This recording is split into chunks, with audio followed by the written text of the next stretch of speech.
Hello friends, welcome back to our psychology series of class 12th। तो ये है part 2 of psychological disorder.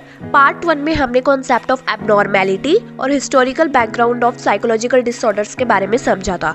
तो आज हम सबसे पहले समझेंगे फैक्टर्स अंडरलाइंग एबनॉर्मल बिहेवियर, जिसमें हम समझेंगे कि कैसे अलग अलग फैक्टर्स हमारे बिहेवियर को इन्फ्लुएंस करते हैं। तो ये topic exam point of view से भी काफ़ी इंपॉर्टेंट है। तो सबसे पहला फैक्टर है बायोलॉजिकल फैक्टर। बायोलॉजिकल फैक्टर का मतलब है हमारे शरीर से जुड़ी चीज़ें जो हमारे बिहेवियर को इन्फ्लुएंस करती हैं, जैसे कि हमारे ब्रेन केमिकल्स में इम्बैलेंस होना, सही न्यूट्रिशन का ना मिलना या कोई और इंजरी वगैरह हो जाना। ये सब चीज़ें मिलकर डिसाइड करती हैं कि हमारा बिहेवियर किस टाइप का होगा। तो अब न्यूरॉन्स हमारे ब्रेन के बिल्डिंग ब्लॉक्स होते हैं, जैसे एक ब्रिक बिल्डिंग के होते हैं। इन न्यूरॉन के बीच में एक छोटा सा गैप होता है जिसे हम कहते हैं सिनैप्स। तो सिनैप्स में एक केमिकल रिलीज होता है जिसे कहते हैं न्यूरोट्रांसमीटर। अब अगर किसी के न्यूरॉन में कोई प्रॉब्लम होती है, जैसे कि कम या ज़्यादा केमिकल का रिलीज होना, तो इससे हमारे बिहेवियर में काफ़ी ज़्यादा डिफरेंस आता है और ऐसे चेंजेस हमारे बिहेवियर को एबनॉर्मल बना देते हैं। एग्जाम्पल के लिए, अगर हमारा सेरोटोनिन लो एक्टिविटी परफॉर्म करता है तो इससे हमें डिप्रेशन की प्रॉब्लम हो सकती है, या फिर excess activity of dopamine cause schizophrenia. So ये था बायोलॉजिकल फैक्टर। इसके बाद आता है जेनेटिक फैक्टर।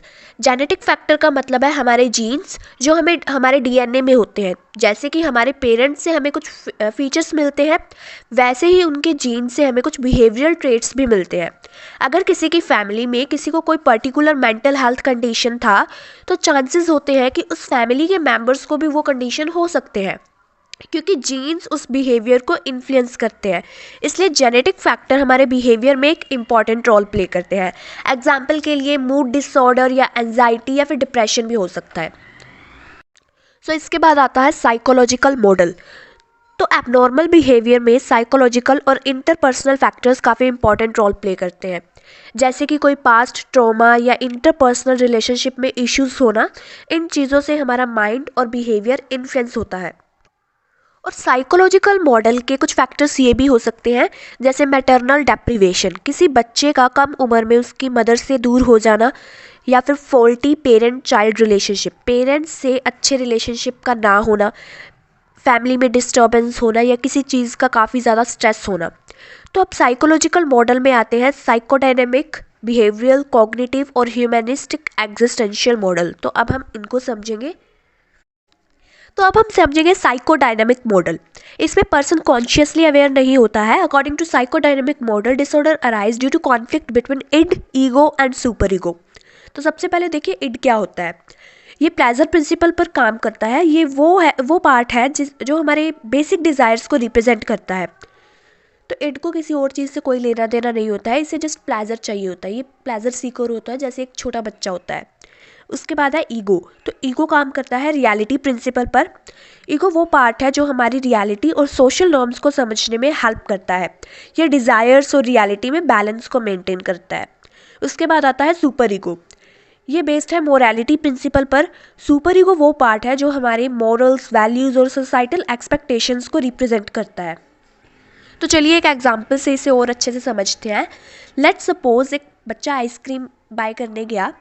अब बच्चे का इड बोल रहा है कि फटाफट जाओ और आइसक्रीम को उठा लो और खा जाओ, और उसका जो ईगो है वो अभी सोच रहा है, रुको रुको, आइसक्रीम तो चाहिए पर मुझे पहले इसे पोलाइटली मांगना चाहिए, क्योंकि कुछ एटिकेट्स भी होने चाहिए। एटिकेट्स थोड़ी हम बोल सकते हैं।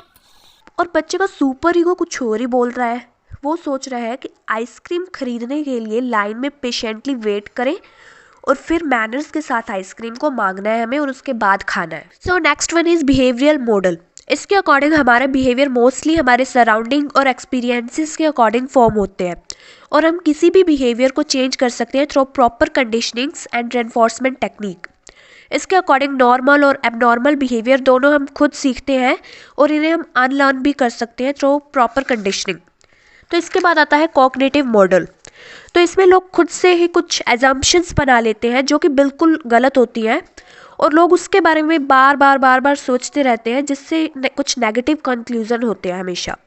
जैसे किसी को लगता है कि लोग उससे नफरत करते हैं, तो ये गलत सोच उसका दिमाग ख़राब कर देती है और वो एबनॉर्मल बिहेवियर का कारण बन जाता है। So next one is humanistic existential model. तो अकॉर्डिंग टू दिस मॉडल हर इंसान को अपनी लाइफ का मीनिंग और पर्पस ढूंढने की ज़रूरत है। जब कोई अपनी ट्रू सेल्फ को समझता है और अपने डिसीजंस को लेकर रिस्पॉन्सिबल होता है तो वो उसकी मेंटल हेल्थ के लिए बेटर होता है। अब इस मॉडल में इंसान की खुद की ग्रोथ, क्रिएटिविटी और पर्सनल पोटेंशियल को एम्फेसाइज किया जाता है। सो एक एग्जांपल देखिए, लेट्स सपोज एक बंदा है जो अपने करियर में सक्सेसफुल है पर फिर भी उसे वो खुशी नहीं मिलती है। उसने रियलाइज़ किया कि उसका काम उसे सही तरह से सेटिस्फाई नहीं कर रहा है। तो इस सिचुएशन में अगर वो ह्यूमनिस्टिक एग्जिस्टेंशियल मॉडल के अकॉर्डिंग चले तो वो अपने दिल की सुनेगा और अपनी लाइफ में कुछ चेंजेस करेगा। शायद वो किसी नए फील्ड में जाए जहाँ उसका पैशन हो। यहाँ पर वो अपने रिलेशनशिप में ज़्यादा टाइम देगा और ज़्यादा वैल्यू देने लगेगा। इस तरह से वो अपनी लाइफ को मीनिंगफुल और फुलफिलिंग बनाता है। So next one is socio cultural model. तो सोशो कल्चरल मॉडल क्या कहता है कि जो हमारा एबनॉर्मल बिहेवियर है वो हमारे सोशल और कल्चरल फोर्सेस से इन्फ्लुएंस होता है। जैसे हमारा फैमिली स्ट्रक्चर कैसा है, सोशल नेटवर्क्स कैसे हैं, हम किन लोगों से बात करते हैं, किन से मिलते हैं, सोसाइटल कंडीशंस कैसी है, इंटरपर्सनल रिलेशनशिप और प्रोफेशनल रिलेशनशिप कैसे हैं, हमारे सोसाइटी के नॉर्म्स कैसे हैं, हमारी फैमिली कैसी है, हमें सोशल सपोर्ट मिल रही है नहीं मिल रही है। तो so these all factors plays a crucial role to influence our behaviour. इसके बाद आता है डाइथीसिस स्ट्रेस मॉडल। तो इसमें सबसे पहले देखो डाइथीसिस क्या होता है। डाइथीसिस एक पर्सन के जीन्स में ही प्रेजेंट होता है। पर्सन की जेनेटिक और बायोलॉजिकल वल्नरेबिलिटी होती है एक मेंटल इलनेस को क्रिएट करने की। तो उसके बाद जब डाइथीसिस तो ऑलरेडी हमारे अंदर है, हमारे जीन्स में ही प्रेजेंट है वो चीज़। उसके बाद जब इसके साथ एक स्ट्रेस ऐड हो जाता है, स्ट्रेस किसी भी चीज़ का हो सकता है, कोई पेरेंटल ट्रॉमा हो सकता है, चाइल्डहुड में कुछ हमारे साथ ऐसा हुआ है जो हमें आज भी डराता है, फैमिली के अंदर कोई कॉन्फ्लिक्ट चल रहा है, तो ऐसी कोई भी चीज़ हो सकती है जिससे हमें काफ़ी ज़्यादा स्ट्रेस होता है। तो जब डाइथीसिस और स्ट्रेस ये दोनों चीज़ें एक साथ आ जाती हैं तो एक डिसऑर्डर को डेवलप कर सकती हैं। तो जो हमारा डाइथीसिस है ये जितना ज़्यादा स्ट्रॉन्ग होगा ना उतना कम स्ट्रेस लगेगा एक डिसऑर्डर को पैदा करने में। डाइथीसिस काफ़ी ज़्यादा है तो स्ट्रेस, बिल्कुल थोड़ा सा स्ट्रेस ही हमें डिसऑर्डर को हमारे को क्रिएट कर सकता है। तो फाइनली अब हम समझेंगे the most important part of this chapter, types of disorders. यहाँ से एक क्वेश्चन तो बोर्ड में पक्का आता ही आता है। तो फर्स्ट है anxiety disorder.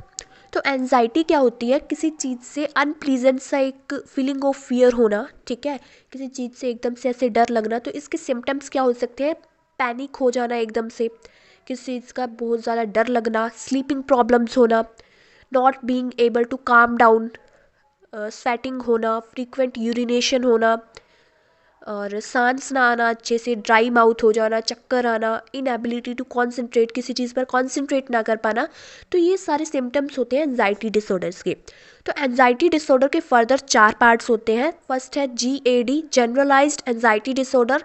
Second one is panic disorder. Third one is phobic disorder and fourth one is SAD, separation anxiety disorder. तो सबसे पहले समझते हैं generalised anxiety disorder GAD। Generalised anxiety disorder में क्या होता है, किसी चीज़ की वरी होना, किसी चीज़ की चिंता होना, जैसे हमारी डेली लाइफ में जो भी काम होते हैं उसकी बिना वजह से चिंता किए जाना, ये कैसे होगा, ये कैसे होगा। तो उस बंदे को होता है जनरलाइज्ड एंजाइटी डिसऑर्डर जो इस तरह के काम करता है। जैसे आपके घर में आपने अपनी मम्मियों को देखा होगा, बिना वजह से ही चिंता करती रहती है, अभी कपड़े भी धोने हैं, बर्तन भी साफ़ करने हैं, ये काम रहता है, वो काम रहता है। तो वो काम तो डेली होता ही है ना, तो अब भी हो जाएगा। तो उस चीज़ की बिना किसी वजह से टेंशन लेते रहना, उसको हम बोल सकते हैं जनरलाइज्ड एंजाइटी डिसऑर्डर। तो जिन लोगों के अंदर ये वाले सिम्टम्स होते हैं वो हमेशा किसी ना किसी चीज़ की चिंता उनको लगी रहती है। वो उस चिंता को रोक ही नहीं पाते हैं। कभी हेल्थ के बारे में सोचने लग जाएंगे, कभी पैसों के बारे में सोचने लग जाएंगे, फैमिली की टेंशन करेंगे, काम की, स्कूल की, हर चीज़ की टेंशन रहती है उन्हें। उसके बाद आता है पैनिक डिसऑर्डर।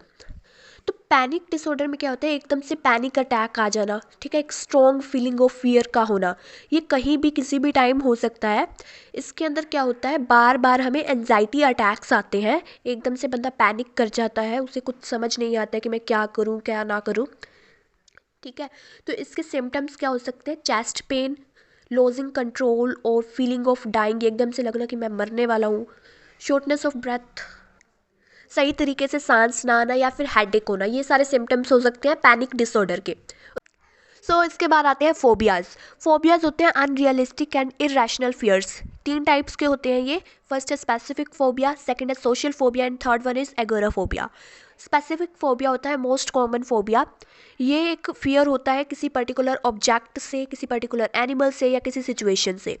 जैसे किसी को कुत्तों से डर लगता है, किसी को डेंटिस्ट से डर लगता है, डॉक्टर से डर लगता है, या फिर ज़्यादा ऊंचाई से कईयों को डर लगता है। तो ये सारे होते हैं फोबियाज। हम नॉर्मल लैंग्वेज में भी बोलते हैं कि इसको इस चीज़ से फोबिया है, ठीक है। सो इसके बाद आता है सोशल फोबिया। सोशल फोबिया के नाम से ही हमें समझ आ रहा है कि सोशल सिचुएशन से डरना, ठीक है। जो बंदा सोशल सिचुएशन की चिंता करता है, उसको टेंशन हो जाती है एकदम से, मतलब उसको सोशल फोबिया है। वो उसको ऐसा लगता है कि मैं बस आइसोलेट हो जाऊँ, एक रूम में बैठ जाऊँ, किसी से मिलूँ ना, किसी से बात ना करूँ। तो इन्हें क्या प्रॉब्लम हो सकती है? Simple face to face interactions में प्रॉब्लम हो सकती है, एक रेस्टोरेंट में ऑर्डर करने में प्रॉब्लम हो सकती है, फ़ोन कॉल को आंसर करने में प्रॉब्लम होती है इन्हें। थर्ड है एगोराफोबिया। एगोराफोबिया क्या होता है? किसी अनफैमिलियर प्लेस पे या किसी अनफैमिलियर लोगों से, अनजान लोगों से या अनजान प्लेस पर जाने में प्रॉब्लम होना, उस चीज़ से डर लगना, उसे हम कहते हैं एगोराफोबिया। सो इसके बाद हम समझेंगे सेपरेशन एंजाइटी डिसऑर्डर। इसमें क्या होता है? एंजाइटी होना, हम अपने घर से दूर होना या किसी लव्ड वन से दूर होने के कारण एंजाइटी का पैदा होना। जैसे छोटे बच्चों में ये काफ़ी ज़्यादा होता है। जैसे छोटे बच्चे को जब हम स्कूल भेजते हैं तो उससे एंजाइटी होती है, काफ़ी डिफ़िकल्टी होती है उन्हें स्कूल भेजने में, क्योंकि उन्हें एक डर होता है कि वो अपनी मम्मी से दूर हो जाएगा। इस वजह से उसे स्कूल जाने में डर लगता है। या फिर कईयों को रूम में अकेले रहने में डिफ़िकल्टी होती है, उसे हम कहते हैं सेपरेशन एंजाइटी डिसऑर्डर। तो इसके बाद आता है obsessive compulsive disorder. Obsessive compulsive disorder के अंदर क्या होता है? किसी चीज़ का ऑब्सेशन हो जाना, कंपल्सन होना कि ये काम तो अभी करना ही करना है। जैसे एग्जाम्पल के लिए कईयों को ना ये दिक्कत होती है कि जैसे किसी चीज़ को टच कर दिया और उनके माइंड में आ जाता है कि मेरे हाथ में तो जर्म्स लगे, उस चीज़ को फेंकेंगे और फटाफट से हाथ धोकर आएंगे। फिर किसी और चीज़ को टच कर दिया, किसी और चीज़ को गलती से टच हो गया, फिर जाएंगे और हाथ धोकर आएंगे। वो ये चीज़ रिपीटेडली बार बार परफॉर्म करते हैं, उसे हम कहते हैं ऑब्सेसिव कंपल्सिव डिसऑर्डर। उसके बाद आता है ट्रॉमा स्ट्रेस रिलेटेड डिसऑर्डर। इसके अंदर 4 पार्ट है। फर्स्ट है PTSD, post traumatic stress disorder, second है एक्यूट स्ट्रेस डिसऑर्डर, थर्ड है एडजस्टमेंट डिसऑर्डर एंड फोर्थ है रिएक्टिव अटैचमेंट डिसऑर्डर। तो फर्स्ट हम देखते हैं पोस्ट ट्रॉमेटिक स्ट्रेस डिसऑर्डर। ये उन लोगों में होता है जिन्होंने किसी ऐसी चीज़ को देखा है, किसी ऐसे ट्रॉमेटिक इवेंट को देखा है, जैसे नेचुरल डिज़ास्टर हो गया, सीरियस कोई एक्सीडेंट उन्होंने देख लिया, टेररिस्ट एक्ट या किसी रेप को देख लिया। तो उन लोगों के अंदर ये डिसऑर्डर पैदा होने लगता है। उनको बार बार वो फ्लैशबैक्स आते हैं या सपनों में उन्हें वो चीज़ें दिखाई देती हैं, जिनके कारण उनके अंदर काफ़ी ज़्यादा एंजाइटी भी पैदा होती है, उन्हें काफ़ी मतलब ऐसे डर लगना स्टार्ट हो जाता है, ठीक है। उसके बाद आता है एक्यूट स्ट्रेस डिसऑर्डर।